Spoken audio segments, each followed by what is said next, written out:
Hi, I'm Carl, and in this video we're going to go over questions 18 to 20 of section 3 of the pink booklet. So this is a question about the immune system and how helper T cells proliferate. So we're given a paragraph here that explains it, that's worth reading over before we start. And we're told that the growth factor IL-2 or interleukin-2 is released, and it's something that we're going to have a look at now. Question 18 says, which of the following is likely to best represent the initial proliferation of helper T cells in response to their complementary antigen? So I think first it'd be better just to go over what happens whenever a helper T cell comes into contact with a specific antigen. So we're told here an antigen is any substance that stimulates the immune system to produce an immune response. And they can come in all sorts of different forms. So we've got 3 different helper T cells here, and they've got different antigen receptors on them. They'll be sensitive to these antigen receptors, so whenever or to the specific antigen due to the specific shape of the antigen receptor. So for this top helper T cell here, if we had an antigen that was this shape, whenever it would bind here, it wouldn't really do anything because they're not complementary.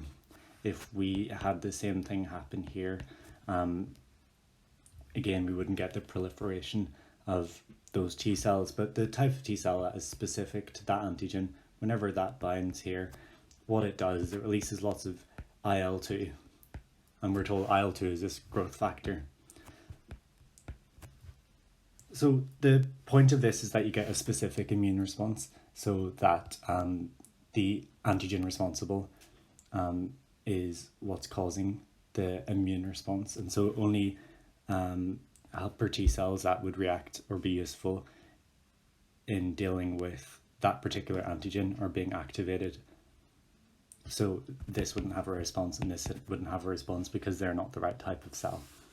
On the surface of these helper T cells, we've got these little receptors here that the interleukin-2 IL-2 will bind to, and that's what will cause growth. So say this helper T cell comes into contact with an antigen, and it starts to release IL-2.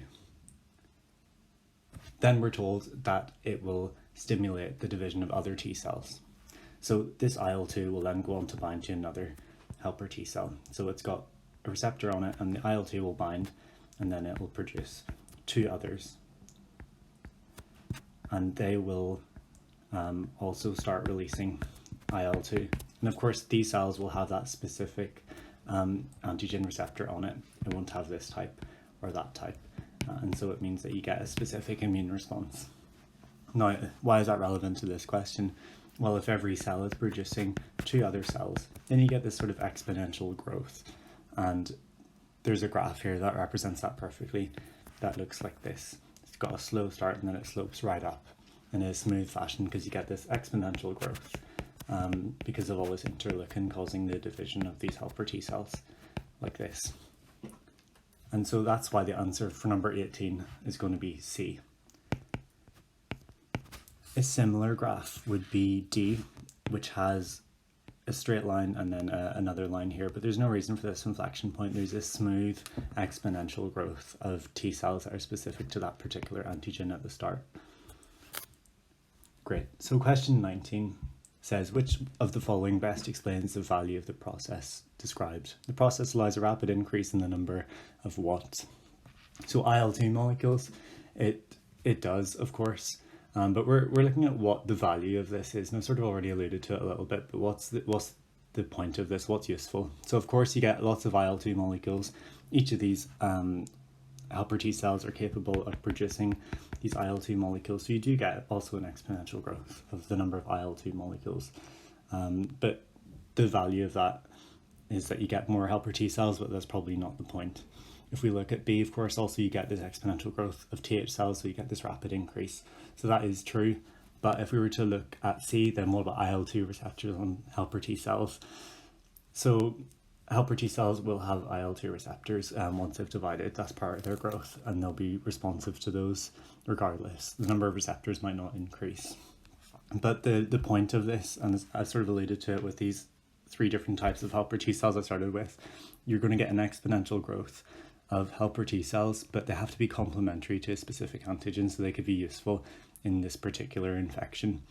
And if they're all going to be complementary to a specific antigen, that means you're not getting these irrelevant TH cells that aren't able to do anything for that particular antigen.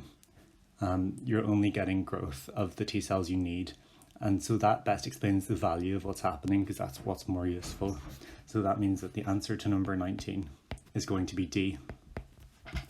And then finally, question 20, it says, which one of the following would most likely inhibit the division of TH cells? Okay, so the division of TH cells, we already talked about, is dependent on all this interleukin to this IL-2 being produced. So if we were to reduce the amount of this IL-2, we'd be able to reduce the rate at which these TH cells are dividing, because an IL-2 molecule will bind to its receptor on the surface of a helper T cell, and that will cause the helper T cell to divide. But if there's no IL-2 present, then you won't get any division. So that's going to be a way to inhibit the division of TH cells. So out of the four options here, what would be the best way of reducing the amount of IL-2? So A says inducing resting TH cells to express IL-2 receptors prior to activation by antigen. So you're going to get lots of these receptors, so it's actually just going to be even more sensitive to IL-2.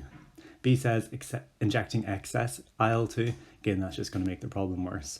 C says injecting excess unattached IL-2 receptors. Let's think about how that would work. Say you've got some IL-2 and you're just trying to dampen down an immune response. If you had some receptors just floating around in the serum, then some of the IL-2 would be mopped up by that, and it reduces the probability of IL-2 actually binding to a TH cell. So that's a really good way of inhibiting the division of TH cells. So the answer for 20 is going to be C. But to rule out answer D, let's have a look at it. It says increasing the number of IL-2 receptors on TH cells. Again, that's pretty much the same thing as A.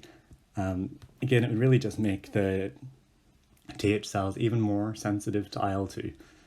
So that's not going to be the answer either. So 20 is certainly going to be C.